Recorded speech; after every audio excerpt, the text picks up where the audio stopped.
প্রথমে যে প্রবলেমটি দেওয়া আছে সেটি হচ্ছে পৃথিবীর ভর সি থেকে তার ব্যাসার্ধের মান অর্ধেক করা হলে অভিকর্ষজ ত্বরণের মান কীরূপে পরিবর্তিত হবে। তাহলে পৃথিবীর ভর ক্যাপিটাল এম ধরে নেবে। তাহলে পৃথিবীর ভর সমান ক্যাপিটাল এম এবং ব্যাসার্ধকে ক্যাপিটাল আর ধরে নিতে হবে। এখানে অভিকর্ষজ ত্বরণ জি সমান G M by R square, এই রিলেশনটা আমরা জানি। এবার পৃথিবীর ব্যাসার্ধ যেহেতু অর্ধেক হয়ে গেছে, আর সমান হচ্ছে আর বাই টু, তাহলে জি সমান হবে G M by R by two তার হোল স্কোয়ার। তাহলে G M R square by four. এখানে ফোরটা উপরে উঠলে কি হচ্ছে, G M by R square into four. তাহলে জি এম বাই আর স্কোয়ারের জায়গায় আমরা জি বসিয়ে দিতে পারি। তার মানে G one equal to four G M by R square, তার মানে ফোর ইন্টু জি। তার মানে যদি ব্যাসার্ধ অর্ধেক হয়ে যায় তাহলে অভিকর্ষজ ত্বরণ 4 গুণ হয়ে যাবে। পৃথিবীর ব্যাসার্ধ যদি অর্ধেক হয়ে যায় তাহলে অভিকর্ষজ ত্বরণ হয়ে যাবে বর্তমান অভিকর্ষজ ত্বরণের 4 গুণ। এই ধরনের সমস্যাগুলি প্রায় দেয়, এগুলি খুব ভালো করে করতে হবে তোমাদের। এর পরবর্তী যে প্রবলেমটি করতে হবে সেটি হচ্ছে পৃথিবী পৃষ্ঠে একটি বস্তুর ওজন ডব্লু আছে। পৃথিবীর ভর অভিন্ন রেখে ব্যাসার্ধ দ্বিগুণ করলে বস্তুটির ওজন কত হবে। মনে করি বস্তুটির ভর এম, ছোট হাতের এম ধরে নাও, এবং ভূপৃষ্ঠে অভিকর্ষজ ত্বরণ সেটি জি ধরে নাও। তাহলে বস্তুটির ওজন, তাহলে এটাকে জি ধরে নেওয়া হলো, এবং বস্তুটির ওজন ডব্লু সমান হবে এম ইন্টু জি। এরপরে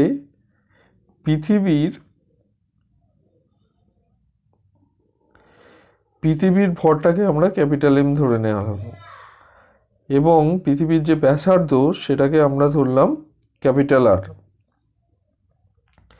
তাহলে অভিকর্ষজ ত্বরণের সঙ্গে যে রিলেশন সেটা জি সমান capital G M by capital R square. এখানে অঙ্কেতে বলে দেওয়া আছে যে ব্যাসার্ধ দ্বিগুণ হয়েছে, তার মানে ক্যাপিটাল আর এর জায়গায় আমরা 2r বসিয়ে দেবো, যেহেতু ব্যাসার্ধ দ্বিগুণ হয়েছে। তাই ক্যাপিটাল আর এর জায়গায় আমরা 2 ক্যাপিটাল আর ধরে নেব। তাহলে জি কত পাবো, ছোট হাতের জি। সেক্ষেত্রে আমরা অভিকর্ষজ ত্বরণের মানটা যেটা হবে সেটি হচ্ছে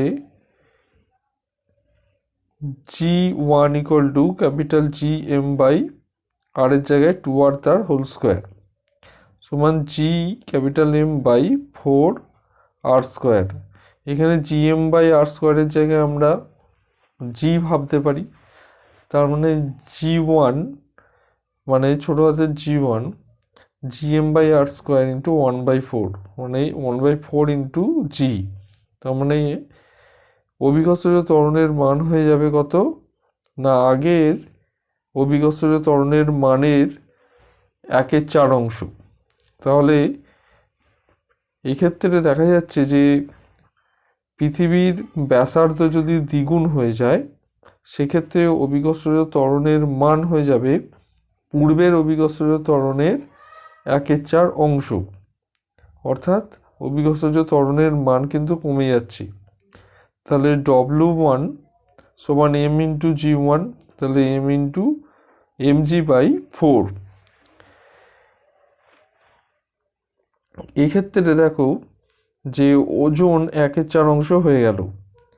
আচ্ছা, এই অঙ্কটির একটি শর্টকাট ওয়ে আছে। শর্টকাট ওয়েটা আমি একটু বলি, সেটা হচ্ছে এই ধরনের ক্ষেত্রে যদি ব্যাসার্ধ অনেক, মানে আগেরটা যেরকম দ্বিগুণ হলো আর ব্যাসার্ধ যদি 3 গুণ হয়ে যেত তাহলে কি করতে, তাহলে W1 সমান W বাই এন স্কোয়ার এই রুলে বসালে কিন্তু হয়ে যাচ্ছে।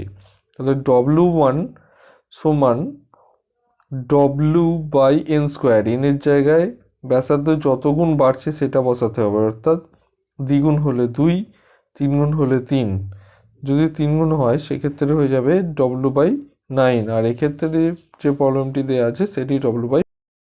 এর পরবর্তী যে প্রবলেমটি করতে হবে সেটা হচ্ছে পৃথিবীর কেন্দ্রে অভিকর্ষজ ত্বরণের মান কত সেটি বার করতে হবে। আমরা সবাই জানি যে পৃথিবীর কেন্দ্রে অভিকর্ষজ ত্বরণের মান 0 হয়। তো সেটি কিভাবে নির্ণয় করবে? ভূপৃষ্ঠে অভিকর্ষজ ত্বরণ যদি জি ধরে নেওয়া হয় এবং এইচ গভীরতায় কোনো বস্তুকে যদি নিয়ে যাওয়া হয়, সেক্ষেত্রে অভিকর্ষজ ত্বরণের যে সূত্র সেটা হচ্ছে G1 সমান G into 1 minus H/R। H গভীরতায় যদি কোনো বস্তুকে নিয়ে যাওয়া হয়, তাহলে G1 সমান G ইন্টু 1 মাইনাস H/R, যেখানে R হচ্ছে পৃথিবীর ব্যাসার্ধ।